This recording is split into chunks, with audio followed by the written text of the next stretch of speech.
এই কাঁচা আমের সিজনে দুপুরের রোদের ভিতরে আম ভর্তা খেতে কার না ভালো লাগে। আজকে ইউটিউবে একটা ভিডিও দেখলাম কাঁচা আম মাখা করছে, তাই না দেখে এত লোভ লাগলো। তো ভাবলাম আমিও আজকে দুপুরে কাঁচা আম মাখাটা করে ফেলি। যেই ভাবা সেই কাজ। আম্মুকে বলে গাছ থেকে কতগুলো কাঁচা আম পেড়ে নিলাম। অবশ্যই এর জন্য একটু বকাও খাইছি, বলেছে আমাকে নাকি ভাগের ভাগ আর দিবে না। যাই হোক, আগে তো খেয়ে নেই। তো সবার প্রথমে কাঁচা আমগুলো পেড়ে নিয়ে আমি এভাবে পানি দিয়ে খুব ভালোভাবে ধুয়ে নিয়েছি। কাঁচা আমগুলো খুব ভালোভাবে ধুয়ে নিয়ে আমি এখন একটা বোর্ডের উপরে কাঁচা আমগুলো নিয়ে নিয়েছি। আর এখন এই আমগুলোকে আমি ভালোভাবে এভাবে ছুরি দিয়ে খোসাটা ছাড়িয়ে নিচ্ছি। তারপর আমি ছোট ছোট টুকরো করে কুচি করে কেটে নেব। তবে যেহেতু কাঁচা আমগুলো একটু ছোট টাইপের, এই জন্য আর কি এটা কুনি দিয়ে করলাম না, এরকম চিকন চিকন করে আমি কেটে নিয়েছি। তো এখন এগুলোকে খুব ভালোভাবে ধুয়ে নিয়েছি, না হলে কিন্তু কষ থেকে যাবে। তো খুব ভালোভাবে ধুয়ে নিয়ে এখন আমি একটা প্লেটের উপরে কাঁচা আমগুলো এভাবে নিয়ে নিয়েছি। আমগুলো প্লেটে এভাবে নিয়ে নেওয়ার পরে এখন আমি এগুলো দিয়ে দিছি ১ টেবিল চামচ লবণ। এরপর আমি এখানে দিয়ে দিছি ৫-৬ টা মতো শুকনা মরিচ, আমি তাওয়ায় টেলে নিছিলাম এরকম করে। আপনারা চাইলে কিন্তু এখানে এই শুকনা মরিচের পরিবর্তে মরিচের গুঁড়া কিংবা কাঁচা মরিচটাও ইউজ করতে পারেন।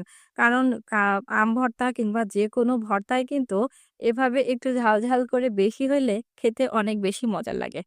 শুকনো মরিচগুলো এভাবে ভেঙে গুঁড়ো করে নেওয়ার পরে এখন আমি এর ভিতরে দিয়ে দিচ্ছি ১ টেবিল চামচ সরিষা বাটা, আর দিয়ে দিচ্ছি ২ টেবিল চামচ চিনি।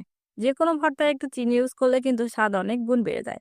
চিনিটা দিয়ে দেওয়ার পরে এখন আমি এর ভেতরে দিয়ে দিচ্ছি কতগুলো লেবু পাতা। আমি লেবু পাতাগুলো খুব ভালোভাবে ধুয়ে নিয়ে তারপর এখানে দিয়ে দিয়েছি।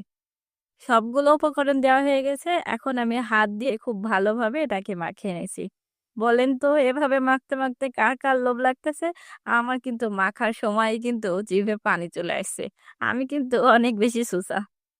আম ভর্তাটা কিন্তু মাখানো হয়ে গেছে। আর যে প্লেটে আমি মাখালাম সেটা থেকে আমি এখন আলাদা আরেকটা প্লেটে এভাবে করে ঢেলে নিয়েছি। আর যে প্লেটে আমি আম ভর্তাটা মাখালাম সেখানে যে এক্সট্রা যে পানিটা ছিল মাখার পরে, সেটাই মসলা সহ পানিটা আমি এখন উপর থেকে এভাবে দিয়ে দিছি। তো দেখুন আমাদের আম ভর্তাটা কিন্তু রেডি। আর এই গরমের দুপুরে এভাবে বসে আম ভর্তা খেতে কিন্তু অনেক মজা লাগে। তো দেখুন আম ভর্তা হয়ে গেছে। এখন আমি এভাবে করে খেয়ে নেব। কি আম মাখা দেখে লোভ লাগছে? লোভ লাগলেও কিছু করার নাই। নিজ দায়িত্বে মেখে তারপর খেলেন। তো এই ছিল আমার আজকের ভিডিও। আশা করি আমার ভিডিওটা আপনাদের কাছে ভালো লেগেছে। আর আমার ভিডিওটা ভালো লাগলে অবশ্যই লাইক কমেন্ট করবেন আর আপনার ফ্রেন্ডস এন্ড ফ্যামিলি মেম্বারদের সাথে শেয়ার করে দিবেন। আর এরকম নতুন নতুন আরো ভিডিও পেতে আমার চ্যানেলটা সাবস্ক্রাইব করে সাথেই থাকবেন। আজ এ পর্যন্ত, সবাই ভালো থাকবেন, সুস্থ থাকবেন। আল্লাহ হাফেজ।